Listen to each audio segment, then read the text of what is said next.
இயேசு கிறிஸ்துவின் நாமத்தினாலே கர்த்தாவை சொல்லும் அடியேன் கேட்கிற நிகழ்ச்சிக்கு நான் உங்களை மீண்டும் வரவேற்கிறேன். இந்த நாளிலும் கர்த்தருடைய வார்த்தையை நாம் தியானிப்போமாக. பாருங்கள், கர்த்தருடைய ஆவியானவர் தாமே என்னோடும் உங்களோடும் பேசுவாராக. நாம் குடும்பத்தை குறித்து ஆவியானோட உதவியோடு பல காரியத்தை நாம் தியானித்து கொண்டு வந்தோம். பாருங்கள், கடந்த முறை நாங்கள் குடும்பத்தை கெடுக்கிற குழி நரிகளும் சிறு நரிகளும் எவைகள் என்று சொல்லி ஆவியானவர் பல காரியத்தை நமக்கு உணர்த்தி இருக்கிறார். அதான் நம்முடைய குடும்பத்தை எது கெடுக்கிறது என்று சொல்லி பாருங்கள். அதெல்லாம் சிறு நரிகளும் குழி நரிகளும் தான், சின்ன காரியங்கள் தான். ஆனால் அது பெரிதான ஒரு பாதிப்பை குடும்பத்திலே அது கொண்டு வருகிறது. அதான் நாங்கள் கற்றுக்கொண்டோம் அந்த காரியத்தை. இன்றைக்கு நாங்கள் பார்ப்போம், எப்படி குடும்பத்தை கெடுக்கிற குழி நரிகளையும் சிறு நரிகளையும் துரத்துவது. ஸோ அதுதான் அந்த காரியத்தை கடந்த முறை ஆரம்பித்திருக்கிறோம் பார்க்குறதுக்கு. தொடர்ச்சியாக அந்த காரியத்தை பார்ப்போம். மற்ற கொலோசியர் 3ஆம் அதிகாரம் 13 17 வசனங்களை போன முறை நான் வாசித்தேன். பாருங்கள், அதில் முதல் காரியம் ஒருவருக்கொருவர் தாங்குவதின் மூலம், அதான் 13 வசனத்தை நாங்கள் பார்க்கிறோம். அதான் ஒருவர் தாங்கி என்று சொல்லி நாங்கள் பார்த்தோம். அப்போ நாங்கள் ஒருவருக்கொருவர், அதாவது கணவன் மனைவியும் ஒருவருக்கொருவர் தாங்கும் போது பாருங்கள், அதனால் நாம் என்ன செய்கிறோம்டா, அந்த குழி நரிகளும் சிறு நரிகளை நாங்கள் துரத்தி விடுகிறோம். அதுக்கு முன்பு நாங்கள் பார்த்தோம்னா, ஒருவருக்கொருவர் மன்னிக்காமல் இருக்கும்போது அந்த குழி நரிகளும் சிறு நரிகளும் குடும்பத்துக்குள்ளே நுழைகிறதுன்னு சொல்லி நாங்கள் பார்த்தோம். ஆனால் இப்போ நாம் ஒருவருக்கொருவர் பார்த்தீங்கன்னா தாங்குவதின் மூலம். அப்போ இன்றைக்கு பாருங்கள், அதிகமாக இந்த குடும்பங்களிலே இந்த காரியங்கள் இல்லாமல் போய்விட்டது. அப்போ ஒருவருக்கொருவர் நாம் தாங்க வேண்டும். அதற்காகத்தான் ஆண்டவர் ஆதி குடும்பத்தை உருவாக்கினார். பாருங்க, ஆதாமுக்கு நாம் முதல் சொன்ன மாதிரியே பண்படுத்தவும் காக்க வேணும் என்று சொல்லி ஆதாமுக்கு ஆண்டவர் கட்டளை கொடுத்தார். ஆனால் ஆதாம் தனியாக அதை செய்ய முடியாது. அதற்கு உதவியாகத்தான் ஆண்டவர் ஏவாளை ஏற்படுத்தி ஆதாமுக்கு கொடுத்தார். அப்போ இருவரும் சேர்ந்து தான் பார்த்தீங்கன்னா அந்த தேவன் சொன்னது போல அந்த தோட்டத்தை பண்படுத்தவும் காக்கவும் வேண்டும். அப்போ இந்த விஷயத்திலே அந்த தோட்டத்தை காக்கவும் பண்படுத்துவதற்கும் ஒருவர் தாங்கித்தான் அதை செய்ய முடியும். அப்போ தான் நீங்கள் பார்க்குற. அதே போல் நம்முடைய குடும்ப வாழ்க்கையிலும் பாருங்கள், நம்முடைய வாழ்க்கையிலே பலவிதமான பிரச்சனைகள் வரலாம், அல்லது பார்த்தீங்கன்னா பல காரியங்கள் வரலாம். அப்போ இந்த மத்தியிலும் நாம் ஒருவருக்கொருவர் தாங்கி நாம் செயல்பட வேண்டும். ஸோ அதைத்தான் நாங்கள் பார்த்தீங்கன்னா இந்த காரியத்தை நாம் பார்க்குறோம். அப்போ இதன் மூலமாக நாம் அந்த குழி நரிகளையும் சிறு நரிகளையும் நாங்கள் துரத்த முடியும். ரெண்டாவது நாங்கள் பார்ப்போம், 13 வசனத்தில் இருக்குது.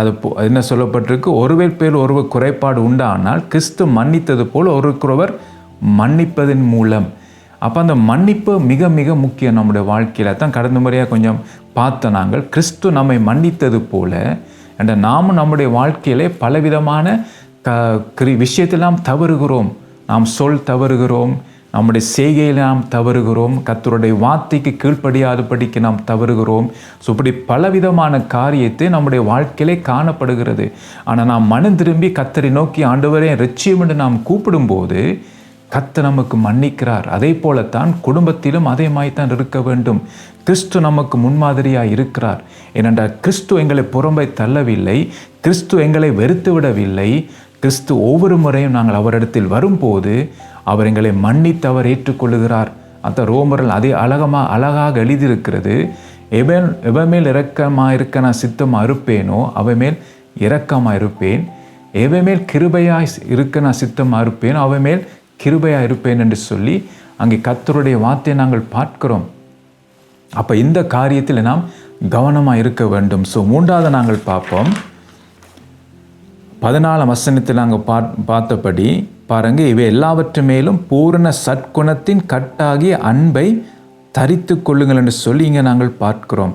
அப்போ மூன்றாவது நாம் எப்படி அந்த சிறு நரிகளையும் குழி நரிகளையும் எப்படி நாம் திரத்தலாம் என்றால், பூரண சற்குணத்தின் கட்டாகிய அன்பை நாம் தரித்து கொள்வதன் மூலம். பாருங்கள், அந்த அன்பு தான் பாருங்கள் நம்மை அப்படி கட்டி வைத்திருக்கிறது. அப்போ பாருங்கள், பவுல் சொல்லுகிறார், கிறிஸ்துவின் அன்பு தான் கிறிஸ்துவுக்காக பாடுகளை சகிக்க அவருக்கு உதவி செய்தது. அப்போ பலவிதமான பாடுகளை பவுல் அப்போஸ்தலன் பாருங்க சகித்தார். அதுக்கு எது மெயின் காரணமாக இருந்தது? அந்த பாருங்க அன்பு. அப்போ அதுதான் அவருக்கு மெயின் காரணமாக இருந்தது. அதே போலத்தான் கணவன் மனைவி குடும்பமாக அந்த பூரண சற்குணத்தின் கட்டாகிய அன்பை அவர்கள் தரித்து கொள்ள வேண்டும். அப்போ இந்த பூரண அன்பு ஆவியின் நிறைவின் மூலமாகத்தான் இந்த பூரண அன்பு வரும்.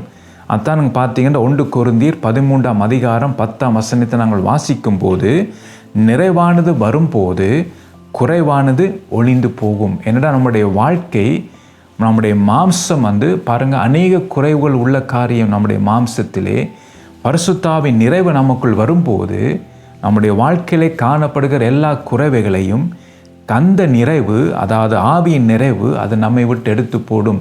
அப்போ தான் அந்த பூரண பார்த்தீங்கன்னா சொல்லப்பட்டபடி பூரண சற்குணத்தின் கட்டாகிய அன்பை நாம் தரித்து கொள்ள முடியும். பாருங்கள் எவ்வளோ காரியத்தை நாங்கள் பார்க்கிறோம். அப்போ நம்முடைய வாழ்க்கையை நாம் மாற்றி, இதன்படி நம்முடைய வாழ்க்கையை நாம் மாற்றி வரும்போது நம்முடைய குடும்பத்துக்குள்ளே நுழைந்த அந்த சிறு நரிகளையும் குழி நரிகளையும் நாங்கள் திரட்ட முடியும். பாருங்கள் 4வது காரியத்தை நாங்கள் பார்ப்போம். அது 15ஆம் வசனத்தில் சொல்லப்பட்டிருக்கு, தேவ சமாதானம் உங்கள் இருதயங்களில் ஆழக்கடவுத என்று சொல்லி இங்கே நாங்கள் பார்க்குறோம். அப்போ தேவ சமாதானம் என்னென்றால் 5வது குடும்பங்களிலே ஆளும் போது என்ன நடக்கும் என்றால் அந்த சிறு நரிகளையும் குழி நரிகளையும் நாங்கள் திரட்ட முடியும். அதுக்கு முன்பு பார்த்தீங்கன்னா உலக ரீதியாக எல்லா வசதிகளும் அந்த குடும்பங்களே இருக்கலாம், ஆனால் சமாதானம் இல்லாமல் இருந்தது. சண்டைகள் காணப்பட்டது, பிரச்சனைகள் இருந்தது, வாக்குவாதங்கள் இருந்தது, பாருங்கள் பிரிவினைகள் இருந்தது, முறுமுறுப்பு இருந்தது. ஸோ அதான் கடந்த முறை நாங்கள் பார்த்தோம். அப்போ இதெல்லாம் அங்கே இருந்ததுனாலே அந்த சிறு நரிகளும் குழி நரிகளும் பாருங்கள் அந்த வீட்டுக்களே குடியிருந்தது. அதனால தான் பிரச்சனைகள் வந்தது. அப்போ நாம் அதை இனம் கண்டு அதை நாங்கள் துரத்தும் போது அதான் நாங்கள் பார்க்கிறோம், குடும்பத்திலே தேவனுடைய சமாதானம் கடந்து வரும். ஏனென்றால் அந்த குடும்பத்திலே கர்த்தர் தலையாக இருப்பார். அந்த குடும்பத்திலே அவர் மையமாக இருந்து கர்த்தர் அந்த குடும்பத்திலே நடத்துவார். அதான் கர்த்தர் அங்கே வாசம் பண்ணுகிற ஸ்தலமாக நம்முடைய குடும்பம் காணப்படும். அப்போ அந்த குடும்பத்திலே தேவனுடைய சமாதானம் அந்த குடும்பத்திலே காணப்படும். அதான் இங்கே நாங்கள் பார்க்கிறோம். பாருங்கள் அடுத்ததும் பார்த்தீங்கன்னா அதே 15 சொல்லப்பட்டிருக்கு, இதற்கென்று நீங்கள் ஒரே சரீரமாக அழைக்கப்பட்டிருக்கிறீர்கள். அடுத்தது நன்றி அறிதல் உள்ளவர்களாயும் இருங்கள் என்று சொல்லி இங்கே நாங்கள் பார்க்கிறோம். 5வது குடும்பங்களிலே நன்றி அறிதல் இருக்கும். எல்லாவற்றிலும் அவர்கள் நன்றி உள்ளவர்களாக இருப்பார்கள். பாருங்கள் இதுதான் பார்த்தீங்கன்னா இந்த குடும்பங்களிலே ஒரு மாற்றத்தை கர்த்தர் ஏற்படுத்துகிறார். படிப்படியாக இந்த குடும்பங்களிலே அந்த சிறு நரிகளும் குழி நரிகளையும் கர்த்தர் துரத்துவதற்கு அவர் பார்த்தீங்கன்னா வார்த்தையை தந்திருக்கிறார். அப்போ நாம் ஜெபம் பண்ண அறை வீட்டுக்குள் பிரவேசித்து கதவை பூட்டி ஜெபிக்க ஒரு மாற்றம் அந்த குடும்பத்திலே காணப்படும். 6வது நாங்கள் பார்ப்போம். 16வது வசனம் சொல்லுகிறது, கிறிஸ்துவின் வசனம் உங்களுக்குள்ளே சகல ஞானத்தோடும் பரிபூர்ணமாக வாசமாக இருப்பதாக என்று சொல்லி நாங்கள் பார்க்கிறோம். அப்போ 6வது கிறிஸ்துவின் வசனம் குடும்பங்களிலே சகல ஞானத்தோடு பரிபூரணமாக வாசமாய் இருப்பதின் மூலம் நாம் பார்த்துங்க சிறு நரிகளையும் அந்த குழி நரிகளையும் நாங்கள் துரத்த முடியும். ஏனென்றால் கர்த்தருடைய வசனம் அந்த குடும்பத்துக்கு மையமாக இருக்கும். இதுவரைக்கும் பணம் மையமாக இருந்தது, படிப்பு மையமாக இருந்தது, உலக மேன்மைகள் அந்த குடும்பங்களிலே மையமாக இருந்தது. ஆனால் இப்போ கணவனும் மனைவியும் அவர்கள் தனிப்பட்ட ரீதியிலே கதவை பூட்டி பரலோகத்தில் இருக்கிற பிதாவை நோக்கி, அந்தரங்கத்தில் இருக்கிற பிதாவை நோக்கி அவங்க ஜெபம் பண்ண தொடங்கினாலே அவங்களுடைய வாழ்க்கையிலே மாற்றங்கள் வரும்போது இப்போ அவங்களுக்கு எது மையமாக இருக்கிறது என்றால் கர்த்தருடைய வசனம். பாருங்கள் எப்படி அந்த குடும்பம் மாறுகிறது என்று பாருங்கள்.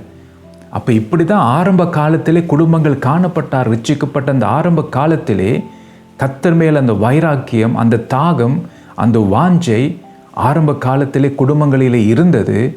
ஆனால் இது காலப்போக்கில் அது பழக்க வழக்கமாய் மாறிவிட்டது. இப்போ அநேக குடும்பங்களிலே ஜெபம் இல்லை, வேத வாசிப்பு இல்லை, கர்த்தருடைய வசனம் இல்லை. ஆனால் மற்றதெல்லாம் இருக்குது. உலக ரீதியாக மற்ற காரியங்கள் எல்லாம் குடும்பங்களில் இருக்குது. அதோடு பார்த்திங்கன்னா குழி நரிகளும் சிறு நரிகளும் இருக்கிறது. அப்போ இதை திரட்ட வேண்டுமென்றால் கணவன் மனைவியும் எங்கே போக வேண்டும்? அறை வீட்டுக்குள் பிரவேசித்து கதவை பூட்டி அந்தரங்கத்திற்கு பிதாவை நோக்கி அவர்கள் ஜெபம் பண்ண வேண்டும். அப்போ தான் அதுக்கு பிறகுத்தான் அவர்களுடைய வாழ்க்கையிலே கர்த்தருடைய வார்த்தை அவங்களுக்கு முக்கியமாக இருக்கும். அப்போ அவர்கள் கர்த்தருடைய வார்த்தை தான் மையமாக அவர்கள் வைத்திருப்பார்கள், கர்த்தருடைய வார்த்தையை. 7வது நாங்கள் பார்ப்போம், அதே 16 சொல்லப்பட்டிருக்கு, சங்கீதங்களினாலும் கீர்த்தனங்களினாலும் ஞான பாட்டுகளினாலும் ஒருவருக்கொருவர் போதித்து புத்தி சொல்லிக்கொண்டு என்று சொல்லி இங்கே நாங்கள் பார்க்குறோம். அப்போ இதில் என்னென்றா 7வது காரியம், சங்கீதங்களினாலும் கீர்த்தனைகளினாலும் ஞான பாட்டுகளினாலும் ஒருவருக்கொருவர் போதித்து புத்தி சொல்வதின் மூலமாக நாம் என்ன செய்யலாம்? சிறு நரிகளையும் குழிய நரிகளையும் நாங்கள் திரட்ட முடியும். அதான் இங்கே நாங்கள் பார்க்கிறோம். ஸோ பாருங்கள், அப்போ அந்த குடும்பத்திலே பார்த்தீங்கன்னா சங்கீதங்கள், கீர்த்தனைகள், ஞான பாட்டுகள், இப்படி ஆண்டவருடைய காரியம்தான் அந்த குடும்பத்திலே காணப்படும்.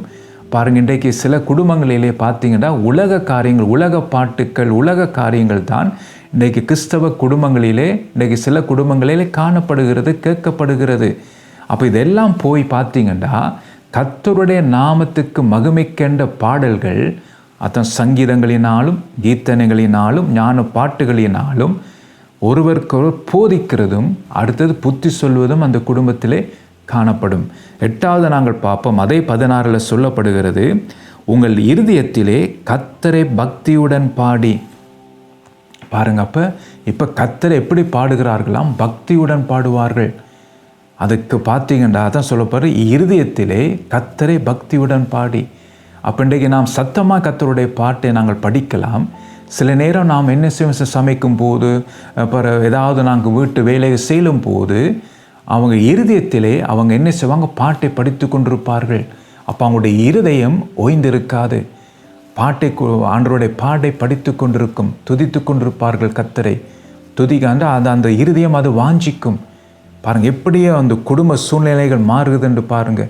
அப்போ இப்படி செய்கிறதுனாலே அந்த குழி நரிக்கும் பாருங்கள், சிறு நரிகளுக்கும் அங்கே இடம் இருக்காது, அது அப்படியே துரத்தப்பட்டு போய்விடும். ஸோ 9வது நாங்கள் பார்ப்போம், 17ஆம் வசனத்திலே சொல்லப்பட்டிருக்கிறது. பாருங்கள், வார்த்தையினாலாவது கிரிகளினாலாவது நீங்கள் எதை செய்தாலும் அதையெல்லாம் கர்த்தராகிய இயேசுவின் நாமத்தினாலே செய்து என்று சொல்லப்பட்டிருக்கு.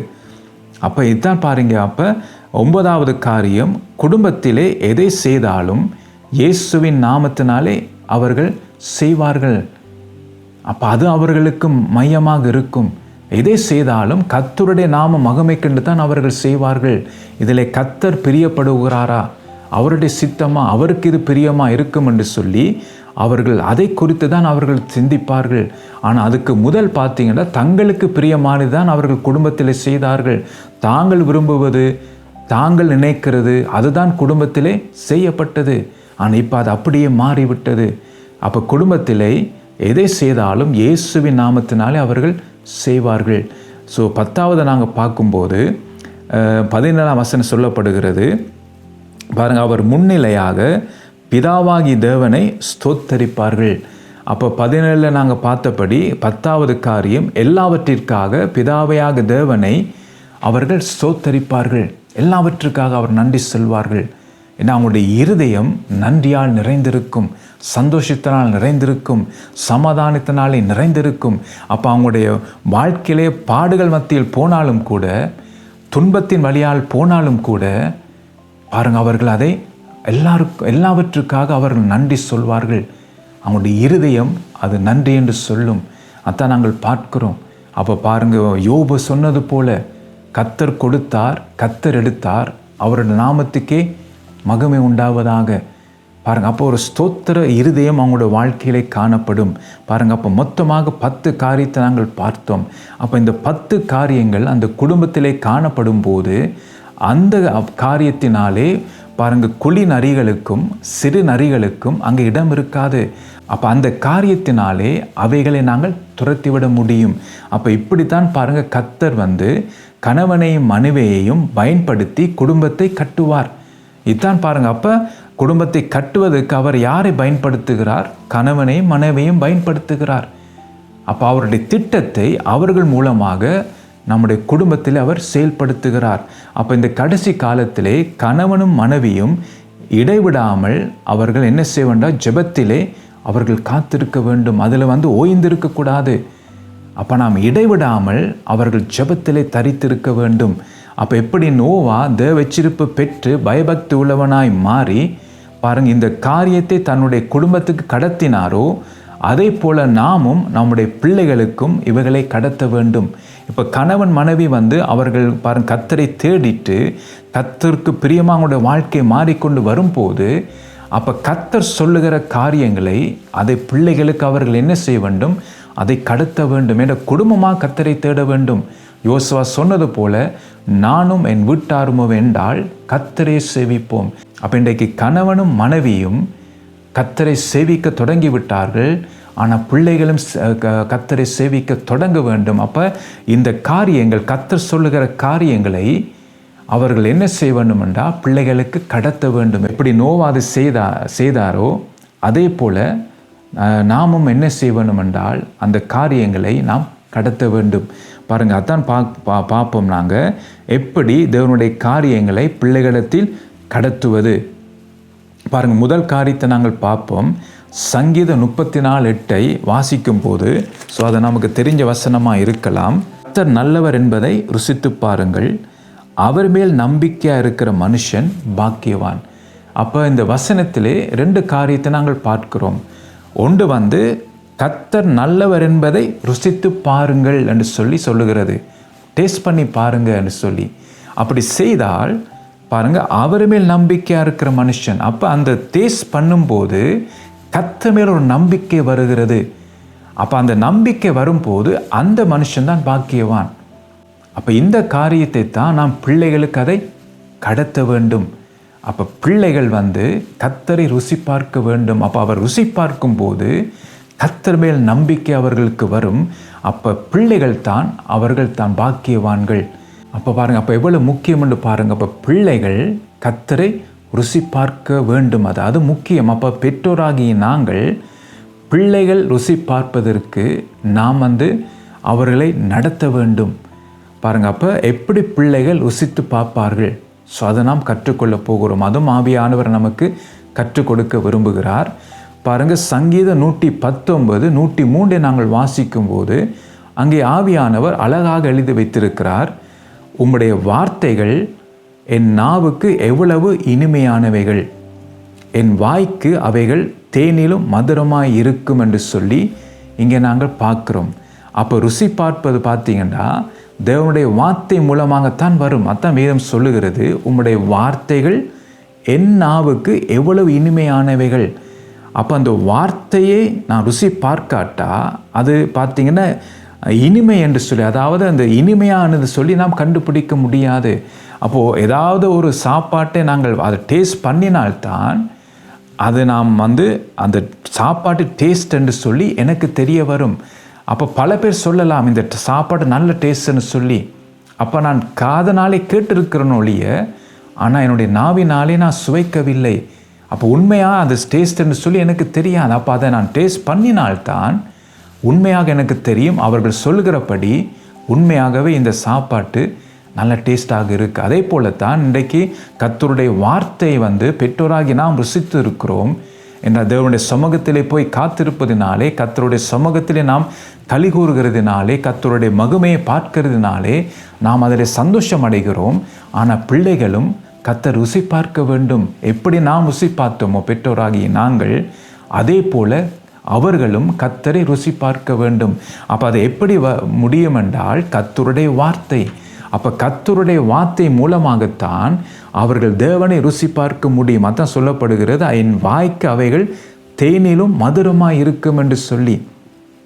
அப்போ ருசி பார்ப்பதெண்டா தேவனுடைய வார்த்தை மூலமாகத்தான் அது முடியும் என்று சொல்லி நாங்கள் பார்க்குறோம். அப்போ நான் நம்முடைய சொந்த வார்த்தையை பேசுவதை விட்டுட்டு தேவனுடைய வார்த்தை அதிகமாக நாம் வீட்டில் என்ன செய்ய வேண்டும் என்றால் பேச வேண்டும். இன்றைக்கு நாம் அதிகமாக நம்முடைய சொந்த வார்த்தைகளைத்தான் நம்முடைய குடும்பத்திலே நாங்கள் பிள்ளைகள் மத்தியில் நாங்கள் பேசுகிறோம். அப்போ அதை குறைத்து அதை தவிர்த்து விட்டு தேவனுடைய வார்த்தை நாங்கள் பேச வேண்டும். கர்த்தர் சொல்லுகிற வார்த்தைகளை நாம் பேச வேண்டும். பாருங்கள், அத்தான் இந்த காரியத்தை நாம் தியானிப்போம். அழகாக சங்கீதம் 78 3-8 வசனங்களிலே அந்த காரியத்தை நாம் கற்றுக்கொள்ள முடியும். அதை நான் வாசிக்கிறேன். அவைகளை நாங்கள் கேள்விப்பட்டு அறிந்தோம், எங்கள் பிதாக்கள் அவைகளை எங்களுக்கு தெரிவித்தார்கள். பின்வரும் சந்ததியான பிள்ளைகளுக்கு நாங்கள் அவைகளை மறைக்காமல் கர்த்தரின் துதிகளையும் அவருடைய பலத்தையும் அவர் செய்த அவருடைய அதிசயங்களையும் விவரிப்போம். அவர் யாக்கோப்பிலே சாட்சி ஏற்படுத்தி இஸ்ரவேலிலே வேதத்தை ஸ்தாபித்து அவைகளை தங்கள் பிள்ளைகளுக்கு அறிவிக்கும்படி நம்முடைய பிதாக்களுக்கு கட்டளையிட்டார்.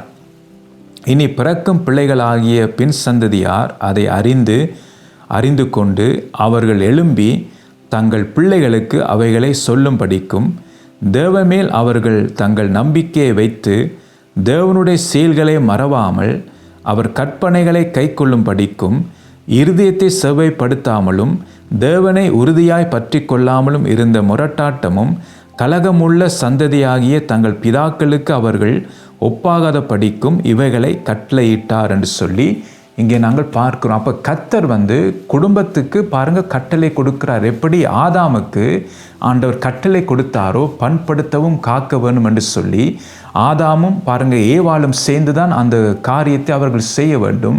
அப்போ இன்றைக்கு கணவன் மனைவியும் செய்ய வேண்டிய காரியத்தை கர்த்தர் நமக்கு சொல்லுகிறார். அது கட்டளையாக சொல்லுகிறார். அதை நாம் கட்டாயம் அதை நாம் செய்ய வேண்டும் என்று சொல்லி டைம் இருந்தால் செய்வோம் என்று அல்ல, கட்டாயம் நாங்கள் பார்த்தீங்கன்னா கணவன் மனைவியும் தங்கள் குடும்பத்திலே இந்த காரியத்தை செய்ய வேண்டும். அதான் நாங்கள் ஒன்றொன்றை நாம் தியானிக்க போகிறோம். முதலாவது பெற்றோர் தேவனுடைய வார்த்தை அறிந்தவர்களாக இருக்க வேண்டும். அதான் 3ஆம் வசனம் சொல்லுகிறது, அவைகளை நாங்கள் கேள்விப்பட்டு அறிந்தோம். யாரு? பெற்றோர். கணவன் மனைவியும் முதலாவது தேவனுடைய வார்த்தை அவர்கள் அறிந்தவர்களாக இருக்க வேண்டும். அப்போ அதை அறிய வேணும் என்றால் அதான் ஏற்கனவே நாங்கள் தியானித்தோம். அவர்கள் கர்த்தருடைய சமூகத்திலே அவர்கள் காத்திருக்க வேண்டும். அதான் கதவை பூட்டி அந்தரங்கத்திற்கு பிதாவை நோக்கி அவர்கள் ஜெபம் பண்ண போது அவர்கள் கர்த்தரிடத்தில் வார்த்தை பெறுவார்கள். அப்போ அந்த வார்த்தை அவர்கள் அறிந்தவர்களாக இருக்க வேண்டும். ரெண்டாவது 4ஆம் வசனம் சொல்லுகிறபடி பின்வரும் சந்ததிக்கு கர்த்தருடைய வார்த்தையை மறைக்காமல் பிள்ளைகளுக்கு பார்த்தீங்கன்னா விவரிக்க வேண்டும். அப்போ கர்த்தர் சொல்லுகிறதை நாம் மறைக்காமல் அதை அப்படி நாங்கள் பிள்ளைகளுக்கு கடத்த வேண்டும், அதை சொல்ல வேண்டும். அப்போ எதை நாம் சொல்லி விவரிக்க வேண்டும் என்றால் 3 காரியங்களை அங்கே கர்த்தருடைய வார்த்தை நமக்கு சொல்லுகிறது. எதென்றா முதலாவது கர்த்தரின் துதிகளை குறித்து நாம் பிள்ளைகளுக்கு சொல்ல வேண்டும். அப்போ கர்த்தரையும் துதிக்க வேண்டும் என்று சொல்லி பிள்ளைகளுக்கு நாம் அது கற்றுக் கொடுக்க வேண்டும். இன்றைக்கு நாம் பார்த்தீங்கன்னா பிள்ளைகளுக்கு துதிக்கணும் என்று சொல்லுகிறோம். ஏன் துதிக்க வேண்டும்? ஸோ அந்த காரியத்தை நாம் கற்றுக் கொடுக்க வேண்டும். ரெண்டாவது அவருடைய பலத்தை குறித்து நாம் பிள்ளைகளுக்கு கற்றுக் கொடுக்க வேண்டும். அப்போ இன்றைக்கு உலக காரியத்தில் இருக்கிற பலத்தை நாம் அறிந்து வைத்திருக்கிறோம். அப்போ பெற்றோர் அந்த படிப்பு குறித்த அந்த பலம் என்ற படிப்பில் ஒரு பலன் இருக்கிறது, அதே போல் பணத்திலும் ஒரு பலம் இருக்கிறது. ஆனால் அதெல்லாம் அந்த உலகத்துக்குரிய காரியங்கள், அது எல்லாம் அதால் செய்ய முடியாது. ஒரு வியாதி வரும்போது, ஒரு ஆபத்து வரும்போது, ஒரு மரண படுக்கை வரும்போது இந்த படிப்பின் பலன் உதவாது, அதே போல் இந்த பணத்தின் பலன் உதவாது. அப்போ கர்த்தருடைய பலத்தை குறித்து நாம் பிள்ளைகளுக்கு சொல்லி கொடுக்க வேண்டும். அவருடைய பலம் எப்படிப்பட்டது இஸ்ரவேல் பலத்த கையுடன் புறப்பட்டு போனார்கள். ஏக்குகள் அப்பாற்பட்ட விதத்திலே கர்த்தர் செயல்பட்டார். செங்கடல் 2ஆக பிளந்தது. அதெல்லாம் ஏக்க அப்பாற்பட்ட விதத்தில் அதெல்லாம் கர்த்தருடைய பலன். அப்போ அதை நாம் பிள்ளைகளுக்கு மத்தியில் நாங்கள் சொல்ல வேண்டும். கர்த்தர் எப்படிப்பட்டவர், அவருடைய பலத்த கை எப்படிப்பட்டது. அப்போ அவருடைய கருத்துக்குள்ளாம் இருந்தால் நம்முடைய பாதுகாப்பாக நாங்கள் இருக்க முடியும். அப்போ கர்த்தரை குறித்து அதிகமாக நாம் பேசிக்கொண்டே இருக்க வேண்டும். இன்றைக்கு குடும்பங்களிலே கர்த்தரை குறித்து பேசுவதை விட்டுட்டு படி என்று சொல்லி அதை குறித்து பேசுவார்கள். உலக காரியங்கள், உலக மேன்மைகள் என்று சொல்லி உலகத்தை குறித்தே பேசிக்கொண்டிருப்பார்கள். அப்போ அவனுக்கு பார்த்தீங்கன்னா அப்போ பிள்ளைகளுக்கு உலக காரியத்தின் குறித்த அந்த ஞானம் தான் அவர்களுக்கு இருக்கும். தேவனை குறித்த அறிவு அவர்களுக்கு இருக்காது. தேவன் எப்படிப்பட்டவர் என்று அவர்கள் அறிந்து கொள்ள மாட்டார்கள். கர்த்தர் எப்படிப்பட்டவர் என்று அவர்கள் புரிந்து கொள்ள மாட்டார்கள். கர்த்தருடைய பலன் என்னன்னு சொல்லி அவர்கள் அறிய மாட்டார்கள். கர்த்தர் எப்படியான காரியங்களை செய்வார் என்று அவர்கள் அறிய மாட்டார்கள். அப்போ நாம் அதை பார்த்தீங்கன்னா முதல் நாங்கள் சொன்னோம், முதல் நாம் அறிய வேண்டும் கர்த்தரை, நாம் கர்த்தரை ருசி பார்க்க வேண்டும். அர்த்தம் பார்த்து 3வது அவர் செய்த அதிசயங்களை நாம் சொல்ல வேண்டும். கர்த்தர் எவ்வளோ அதிசயங்களை செய்கிறார் நம்முடைய வாழ்க்கையை கூட நாங்கள் பார்க்கும்போது ஒவ்வொரு நாளும் நாங்கள் படுத்து அடுத்த நாள் எழுந்திருக்கிறோம். அது ஒரு உண்மையாக அதிசயம்.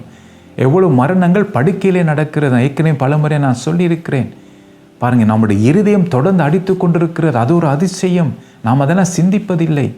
ஏதோ நாம் இருதயம் அடித்து கொண்டிருக்கும். யோசிச்சு பாருங்கள், நாம் பிறந்ததிலிருந்து இப்போ வரைக்கும் இருதயம் தொடர்ந்து அடித்து கொண்டிருக்கு. பாருங்கள், எவ்வளோ ஒரு அதிசயமான காரியம், கர்த்தரால் செய்கிற காரியம் அது. மூச்சு எடுக்கிறோம் நாம் எவ்வளவோ. பார்த்தீங்கன்னா மூச்சு, சில பேர் மூச்சு எடுக்க இல்லாமல் பார்த்தீங்க அவங்களுக்கு ஆக்சிஜன் கொடுக்க வேண்டியதாக இருக்கிறது. ஏன்னா அது இல்லாட்ட அவங்கள மூச்சு எடுக்க முடியாது. அப்போ எவ்வளோ காரியத்தை நாம் பார்க்குறோம். அப்போ அதெல்லாம் பிள்ளைகளுக்கு நாம் சொல்லி கொடுக்க வேண்டும். அதெல்லாம் நாம் சிந்திப்பதில்லை. ஆனால் பாருங்கள், எவ்வளோ கர்த்தர் நம்முடைய வாழ்க்கையில் செய்கிறார். நம்முடைய கை அசைகிறது, நம்முடைய கால் அசைகிறது, நாம் நடக்கிறோம், நாம் பேசுகிறோம். பாருங்கள், எவ்வளோ காரியத்தை நாம் செய்கிறது. எல்லாம் பார்த்தீங்கன்னா உண்மை அதிசயம். எவ்வளோ பேர் பார்த்தீங்கன்னா கை அசைக்க முடியாதபடி அவங்க இருக்கிறது. அவங்க எழும்பி நடக்க முடியாமல் இருக்கிறது. கை இருக்குது, கால் இருக்குது, ஆனால் இயங்க முடியாதபடி இருக்கிறது. அப்போ நம்முடைய பாருங்கள் சரீரம் இயங்குகிறது. கர்த்தர் இயங்க வைக்கிறார். பாருங்கள், எவ்வளோ காரியத்தை நாம் சொல்லிக்கொண்டே போகலாம். அப்போ இதெல்லாம் பார்த்தீங்கன்னா அதிசயம். அப்போ இதை நாம் சொல்ல வேண்டும். கர்த்தர் நம்முடைய கரத்தை, அவருடைய கரத்தை நம்மையில் இருக்கிறபடியால் தான் நாம் அசைகிறோம். அதான் பாருங்கள், அப்போஸ்தலர் 17:28 நாங்கள் பார்க்குறோம். அவருக்குள்ளாம் அசைகிறோம், இருக்கிறோம், பிழைக்கிறோம். அதை நாம் சொல்லி கொடுக்க வேண்டும் பிள்ளைகளுக்கு. அவரை விட்டு நாம் எதையும் செய்ய முடியாது. நம்முடைய பலத்தாலே பல காரியத்தை செய்யலாம். உலகம் பாருங்கள், அவங்களுடைய பலத்தாலே பல காரியத்தை சாதிக்கிறது தான். ஆனால் அதுக்கு ஒரு லிமிட் இருக்குது. அதுக்கு மிஞ்சி அவங்களால செய்ய முடியாது. அதெல்லாம் பார்த்தீங்கன்னா அவங்களுக்கு உதவி செய்யாமல் போய்விடும். ஆனால் கர்த்தர் பார்த்தீங்கன்னா எல்லாவற்றுக்கும் மேலாக அவர் நம்மை நடத்த முடியும். இயற்கைக்கு அப்பாற்பட்ட விதத்திலே அவர் நம்மை நடத்த முடியும். அப்போ அவர்கிட்ட அதிசயத்தை நாம் பிள்ளைகளுக்கு அப்போ சொல்லத்தான் கர்த்தர் மேல் அவங்களுக்கு அந்த ருசி வரும். தேவனை தாங்களும் ருசி பார்க்க வேண்டும், தாங்களும் கர்த்தரை தேட வேண்டும், உண்மையாக அவரை தேட வேண்டும் என்று சொல்லி கர்த்தரை குறித்து அவர்கள் ஒரு பக்தி வைராக்கியமும் ஒரு ருசியும் அவர்களுக்கு வரும். அப்போ ருசி பார்க்க அவர்கள் ஆரம்பிப்பார்கள். அதான் வேதத்தை நாங்கள் பார்க்குறோம். நாம் என்ன செய்ய வேண்டும் என்று சொல்லி எப்படி அவர்களை ருசி பார்க்குவதற்கு நாம் செய்ய வேண்டிய காரியங்களை தான் நாங்கள் பார்த்து கொண்டு வருகிறோம். 3வது நாங்கள் பார்க்கும்போது 5ஆம் வசனத்தில் நாங்கள் பார்க்குறோம், இது பெற்றோருக்கு தேவனால் உண்டான கட்டளையாக இருக்கிறதுன்னு சொல்லி நாங்கள் பார்க்குறோம். அப்போ இப்படிப்பட்ட காரியத்தை நாம் செய்ய வேண்டும் என்று சொல்லி கர்த்தர் இது கட்டளையாக அவர் ஏற்படுத்தியிருக்கிறார் தான் சொல்லப்படுகிறது. அவர் யாக்கோப்பிலே சாட்சி ஏற்படுத்தி இஸ்ரவேலிலே வேதத்தை ஸ்தாபித்துன்னு சொல்லி, அப்போ அவர் யாக்கோப்பிலே சாட்சி ஏற்படுத்தி, அப்போ இதை ஒரு கட்டளையாக கர்த்தர் ஏற்படுத்தி இருக்கிறார். அப்போ நீங்களும் இந்த காரியத்தை நாம் செய்ய வேண்டும். அப்போ 4வது பார்க்கும்போது இப்படி செய்வதனாலே பிள்ளைகள் வேதத்தை அறிந்து எழும்பி தங்கள் பிள்ளைகளுக்கு தேவனுடைய வார்த்தைகளை அறிவிப்பார்கள். அதான் நாங்கள் பார்க்குறோம் 6ஆம் வசனத்திலே, இனி பிறக்கும் பிள்ளைகளாகிய பின் சந்ததியார் அதை அறிந்து கொண்டு அவர்கள் எழும்பி தங்கள் பிள்ளைகளுக்கு அவைகளை சொல்லும்படிக்கு. பாருங்கள், அருமையாக வார்த்தை சொல்லுகிறது. இனி பிறக்கும் பிள்ளைகளாகிய பின் சந்ததியார் அதை அறிந்து கொண்டு. அப்போ முதலாவது அப்போ இதன் மூலமாக அவர் ருசி பார்க்கும்போது பிள்ளைகள் என்ன செய்வார்கள்? இதன் மூலமாக அவர் அறிந்து கொள்வார்கள். அப்புறம் அவர்கள் தங்கள் பிள்ளைகளுக்கு என்ன செய்வார்கள் சொல்லப்படுகிறது, அவர்கள் எழும்பி தங்கள் பிள்ளைகளுக்கு அவைகளை சொல்லும்படிக்கு. அப்போ அவர்கள் சொல்வார்கள். அப்போ அது எங்கே ஆரம்பிக்கிறது? பெற்றோரிடத்தில் ஆரம்பிக்கிறது. முதல் அவர்கள் ருசி பார்க்க வேண்டும், அவர்கள் முதல் அறிந்து வைத்திருக்க வேண்டும், கர்த்தரது செய்தியை பெற வேண்டும், அதை அப்படியே கடத்த வேண்டும். அப்போ அதை செய்யும் போது பிள்ளைகள் ருசி பார்த்து அவர்கள் தங்கள் பிள்ளைகளுக்கு அந்த காரியத்தை, தேவனுடைய மகத்துவங்களை, தேவனுடைய காரியங்களை அவர் பிள்ளைகளுக்கு சொல்வார்கள். பாருங்கள், எப்படி சந்ததியாக ஒரு தேவ பக்தியின் சந்ததி எப்படி உருவாகுது என்று பாருங்கள். அப்போ அது முதல் எங்கே ஆரம்பிக்கப்படுகிறது? கணவன் மனைவியிடத்தில் ஆரம்பிக்கப்படுகிறது. இன்றைக்கு பாருங்கள், கணவன் மனைவி அப்படியா நடக்கிறார்கள்.